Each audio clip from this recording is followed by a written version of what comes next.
Bonsoir à tous, je suis très heureux de vous retrouver pour ce 7-8 Sport, l'émission consacrée à l'actualité sportive dans le département. C'est parti pour le sommaire. Course à pied, le premier semi-marathon de Trappes était organisé ce dimanche avec au programme 20% de route et 80% de parcours en pleine nature sur l'île de loisirs de Saint-Quentin-en-Yvelines. Un peu plus de 150 participants ont souffert sur le tracé. Tous les détails dans ce 7-8 Sport. Ultimate, le club zérogène de plaisir, a organisé ce week-end la 14e édition de son tournoi en indoor baptisé Zero Pun. Le rendez-vous a réuni 12 équipes spécialistes du lancer de frisbee venues de toute la région Île-de-France. Plus de renseignements à suivre. Basket, nous reviendrons sur l'excellente saison du club de Trappes dans le championnat de National 3. Les joueurs de l'ancien basketteur de l'équipe de France, Tid Chikambou, terminent à une très belle 4e place. Nous recevrons le président et le capitaine dans ce magazine. Coup de projecteur à présent sur les principaux résultats sportifs du week-end dans le département.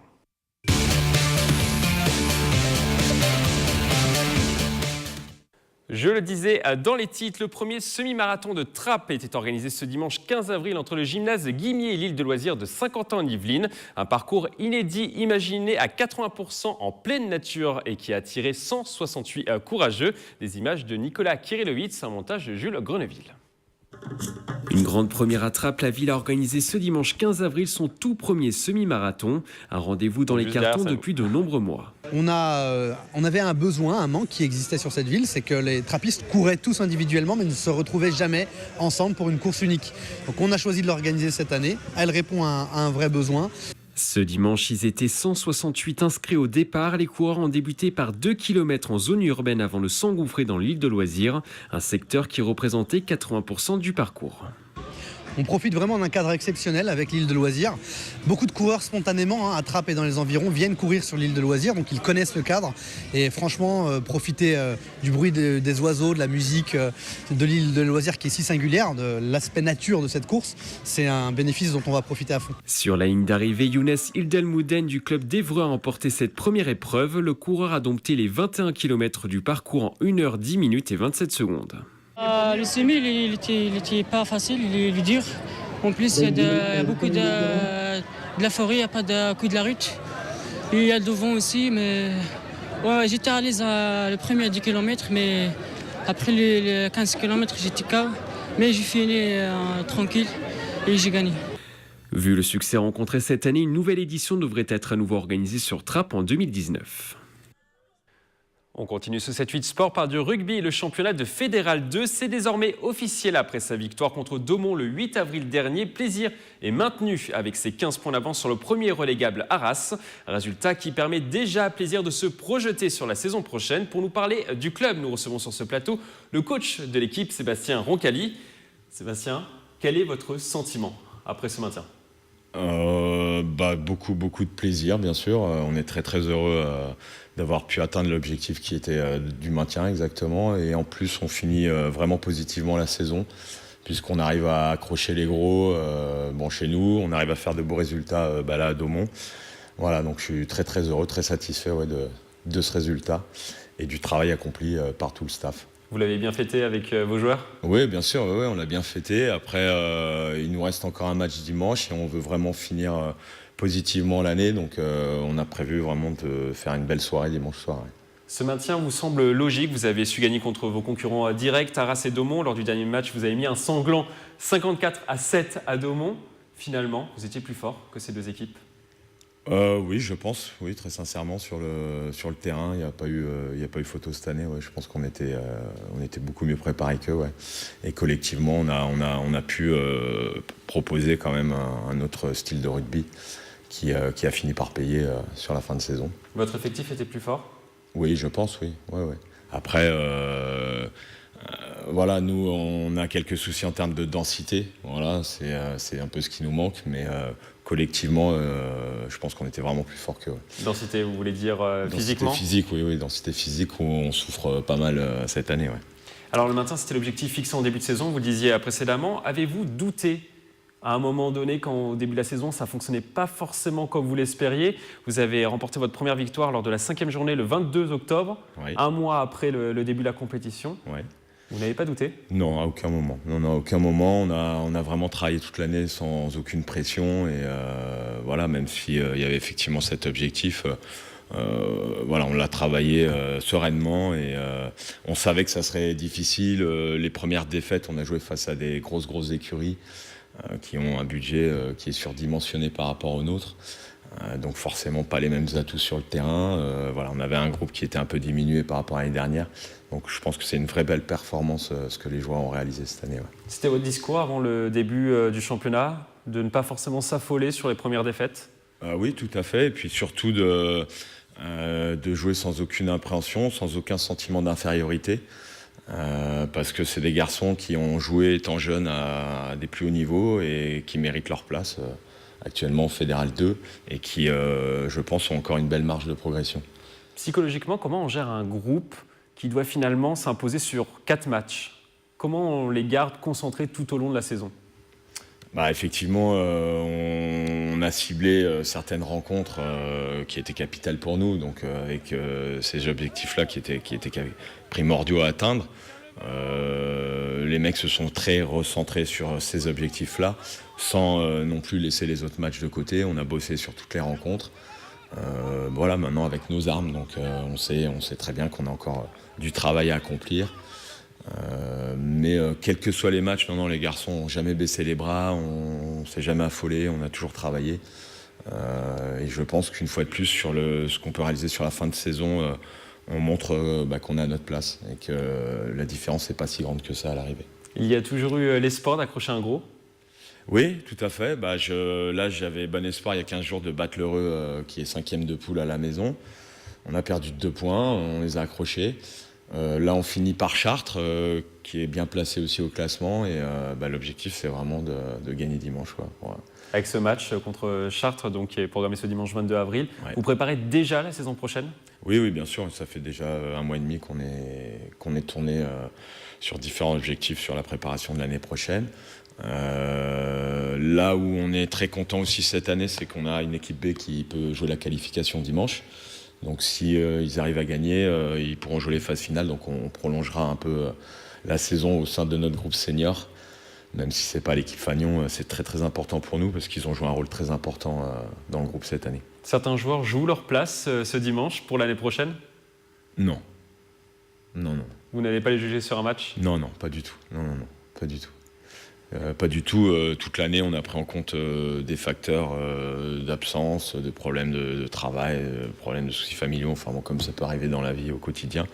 Ce sont des choses qu'on doit gérer, nous, comme un club 100% amateur. Et pareil, sur les grosses écuries, ils sont pratiquement professionnels. Donc voilà, c'est pas la même gestion et on a eu affaire à ça toute l'année. Et on prend en compte tous ces facteurs-là, bien sûr. Est-ce que vous serez le coach de Plaisir la saison prochaine? Oui, entre autres, oui, je serai à Plaisir l'année prochaine. Ouais. Vous travaillez déjà sur le recrutement, du coup? Oui, tout à fait. Ouais, on est sur plusieurs joueurs en contact déjà. On en a vu certains. Sur quel poste, par exemple? Notamment poste de 10, poste de première ligne, qui est très très important, sur lequel on est très léger, du seconde ligne et aussi quelques 3/4 au centre notamment. Combien de joueurs en tout? Vous avez on essaye une enveloppe de joueurs? Ouais, on a ciblé pour l'instant 6 joueurs. Voilà, ce qui à notre niveau est déjà conséquent. Ce qui représente quasiment 50% de l'effectif titulaire. Non, c'est-à-dire? C'est-à-dire 6 joueurs sur 15, vous allez changer l'équipe titulaire de 6 joueurs sur 15? Ah non, c'est du recrutement. Ça sera également pour le banc? Les gars qu'on recrute n'ont aucune assurance d'être titulaires d'entrée de jeu l'année prochaine. Comme ça se passera sur le terrain. Voilà. Le maintien, ça sera l'objectif également la saison prochaine? Ouais, bien sûr, le maintien et puis surtout avoir un peu plus d'ambition et puis évoluer déjà dans un milieu de tableau. Je pense que c'est la suite logique des choses. Voilà, maintenant, effectivement, on ne va pas mettre la charrue avant les bœufs, comme on dit, et on essaie déjà de préserver notre groupe en place, de garder tout le monde, de renforcer par quelques touches pour éventuellement avoir un meilleur résultat l'année prochaine. En tout cas, c'est l'ambition vraiment du club de jouer un vrai bon niveau en Fédéral 2. Ouais. Merci à vous, Sébastien Ancali, d'être passé sur ce plateau. Si vous voulez voir une dernière fois les Plaisirois à domicile et pour fêter avec les joueurs le maintien de l'équipe en Fédéral 2, la rencontre contre Chartres est programmée ce dimanche à 15h au stade Robert Barran. On continue par un résultat de rugby. En match en retard de division honneur, le Sky termine sa saison par une superbe victoire 20-19 sur son terrain contre le 3e Vincennes ce dimanche. Un résultat qui permet aux joueurs de Thomas Payen, promus cette saison, de terminer à une très belle 6e place avec un bilan de 7 victoires, 1 nul et 10 défaites. L'objectif du club a été atteint. Un sport aux accents américains était à l'honneur ce week-end. Les Templiers d'Élancourt jouaient leur 7e match de la saison dans le championnat de football américain. Les Élancourtois ont pris une sérieuse option sur les playoffs de 2e division après leur victoire 27-0 face aux Vikings de Villeneuve-d'Ascq.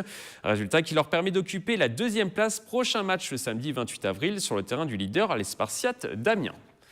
En handball, très mauvaise opération pour le 2e plaisir. Les joueurs de Victor Garriguet se sont inclinés ce week-end sur le terrain de Stella Sport Saint-Maur à l'occasion de la 16e journée de National 3. Le score 29-27, une défaite qui pourrait priver les Plaisirois d'une accession National 2.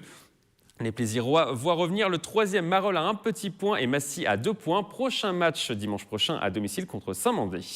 Un mot d'Ultimate à présent. Le club Zérogène de Plaisir a organisé ce week-end la 14e édition de son tournoi en indoor baptisé Zéro Pen. Le rendez-vous a réuni 12 équipes spécialistes du lancer de frisbee venues de toute la région Île-de-France. Des images de Nicolas Kirilowicz. Les joueurs de l'équipe Amour du disque peuvent savourer. Les Roses viennent de remporter le 14e Zéro Open de Plaisir, l'un des plus grands tournois indoor d'Ultimate en Île-de-France. C'était un match très intense, très fair-play et qui se gagne à la fin de justesse, donc on est super content. C'est un tournoi qu'on aime bien faire, ça fait plusieurs années qu'on le fait, on était là lors de la première édition et puis on essaie de le faire chaque année, donc quand on a la chance d'être pris, c'est avec grand plaisir qu'on honore notre sélection. Depuis 1997, le rendez-vous organisé par le club Zérogène de Plaisir prend de l'ampleur. Cette année, le tournoi amical est passé de 8 à 12 équipes venues de la région francilienne et pour la première fois, la centaine de joueurs présents s'est affrontée sur 2 gymnases, au Palais des Sports et sur Nicolas Sler. Certains joueurs font leur première expérience au Zéro Open, donc c'est un tournoi qui se renouvelle avec des nouveaux joueurs chaque année. Et puis oui, l'Ultimate en France grandit, prend de l'ampleur avec différents championnats, que ce soit en salle, en extérieur ou sur plage. C'est une pratique, c'est un sport en développement, donc on apprécie. Le Zéro Open reviendra l'année prochaine pour une nouvelle édition. Le club Zérogène aura en 2019 2 objectifs, faire grandir encore un peu plus ce rendez-vous et tenter de remporter le tournoi pour la première fois de son histoire. On ouvre une page football dans ce 7-8 sport. Dans le championnat de première division de district, Montigny-le-Bretonneux s'est imposé 1-0 contre Épône et revient à 1 point du premier non relégable Houille. Vorpas s'est incliné 4-3 face au Chénet et redescend la 4e place. Guyancourt s'incline contre le FC Mantois 1-0. Dans les autres rencontres, les Clés-sous-Bois se font corriger 3-0 par le leader les Mureaux et occupent toujours la dernière place du championnat. Le PEC s'impose 2-0 contre Houille. Enfin, Gargenville s'impose 3-2 sur le terrain d'Ardrécourt. On prend maintenant la direction de Mantes-la-Jolie. La Fondation PSG a inauguré ce jeudi 12 avril la première école rouge et bleue du département. La deuxième sur le territoire français dans le quartier du Val-Fouré. La structure accueille depuis le 9 avril dernier 128 enfants de 7 à 11 ans en échec scolaire après les cours. Objectif, leur donner envie d'apprendre. Pour cela, les jeunes sont encadrés par des éducateurs de la Fondation PSG. L'école comprend également un stade et un terrain synthétique. On écoute la joueuse de l'équipe de France et du PSG, Laure Boulot, présente le jour de l'événement avec Adrien Rabiot et Nasser El Raelaifi. On a eu des moments d'échange avec les enfants qui étaient top. Je pense que c'est un super projet qui a déjà montré que ça fonctionnait dans la première école qui avait été ouverte. Donc voilà, si les valeurs du sport peuvent aider tous ces jeunes à s'épanouir et à réussir dans leur vie, c'est mission accomplie. Et nous, on était là un peu avec Adrien Rabiot pour marquer le coup et aussi les inspirer. Après le football, on poursuit par du basket. Le club de Trappes s'est très largement imposé ce samedi soir contre Caen. Le score est sans appel, 115-66 face à une équipe du haut de tableau. Un résultat qui permet aux trappistes de terminer la saison à la 4e place. Pour nous parler de ces très bons résultats, nous recevons sur ce plateau le président Jacques Michelet, le capitaine de l'équipe de Trappes, Lionel Lahout. Bonsoir. Bonsoir. Alors on va tout d'abord revenir sur cette très large victoire acquise ce week-end. Qu'est-ce qui a fait la différence ?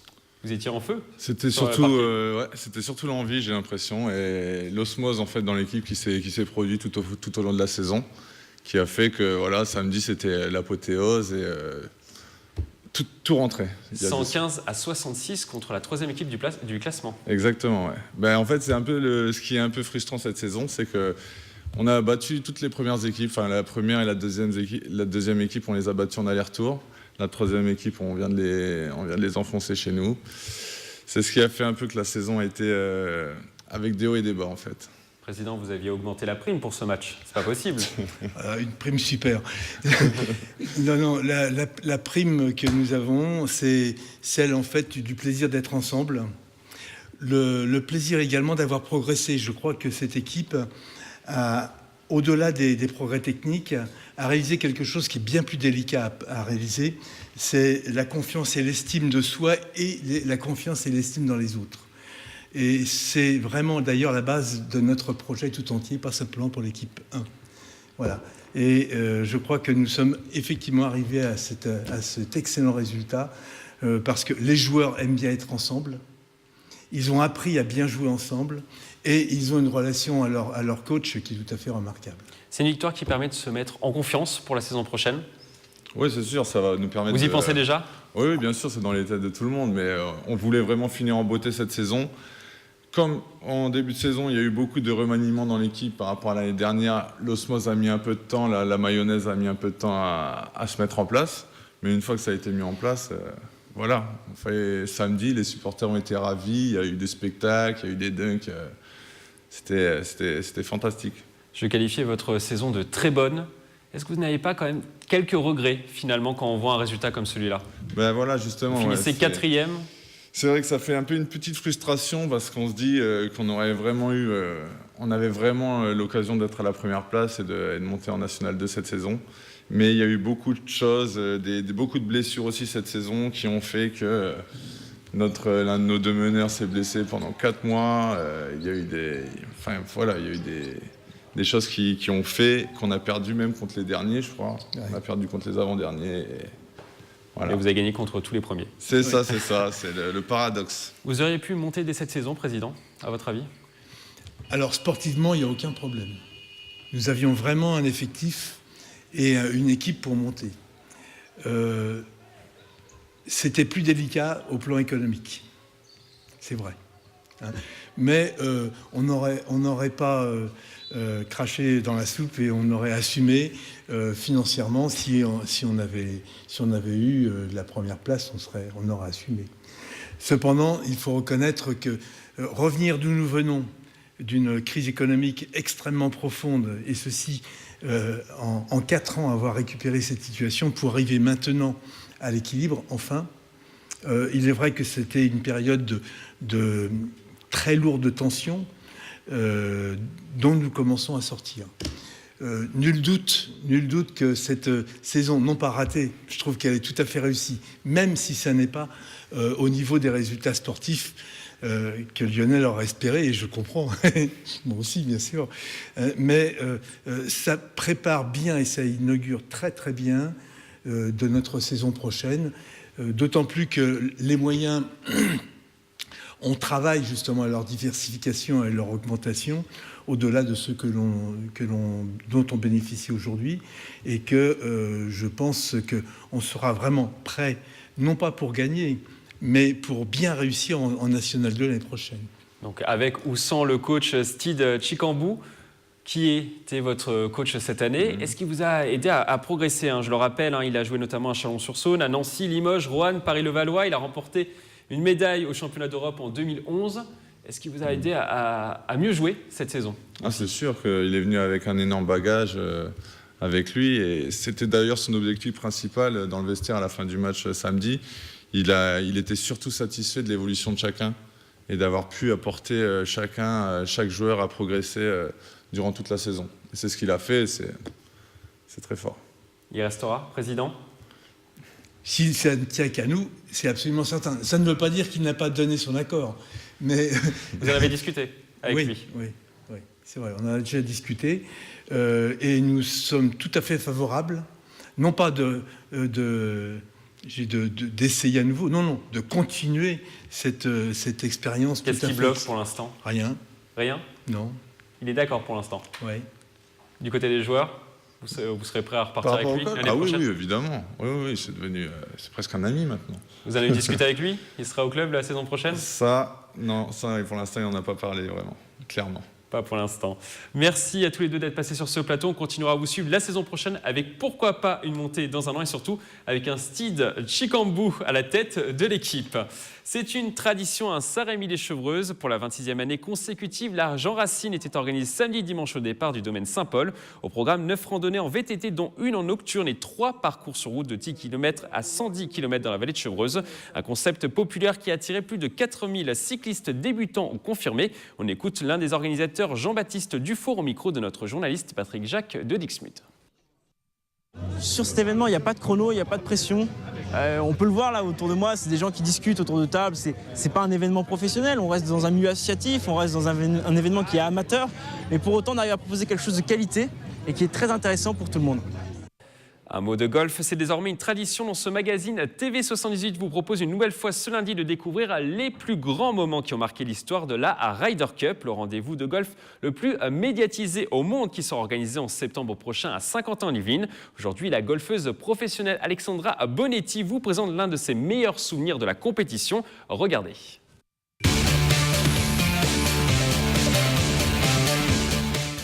En 2014 à Gleneagles, en Écosse.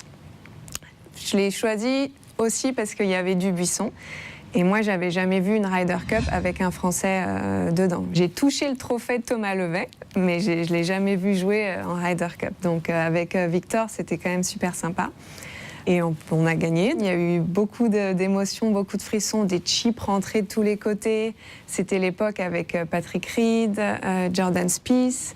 Donc c'était un peu plus près de ma génération aussi. Donc c'était ça qui était sympa. Et oui, donc les gars, ils jouaient avec tellement de fierté pour leur pays ou leur continent. Ça, c'est dans chaque édition, de Ryder Cup, là où il y a le plus de pression, les arènes le plus remplies. Et au final, c'est là qu'on a les scénarios les plus dramatiques. Et donc là, cette édition était plus facilement gagnée par les Européens que 2 ans auparavant. Mais je me rappelle du dernier coup de Jamie Donaldson, si je ne me trompe pas, quelqu'un qu'à la limite je ne suivais pas du tout et qui là, pendant la Ryder Cup, j'étais quasiment devenue fan en fait, qui avait fait un coup de fer là, à 1 mètre du drapeau. Absolutely wonderful. Pour gagner la Ryder, ils avaient continué les simples ensuite. Il y avait Reed là qui avait fait son chute comme ça au public pour les taquiner. Puis 2 ans après, du coup, il y avait une petite réplique de McIlroy. Mais oui, c'est génial, c'est unique comme expérience.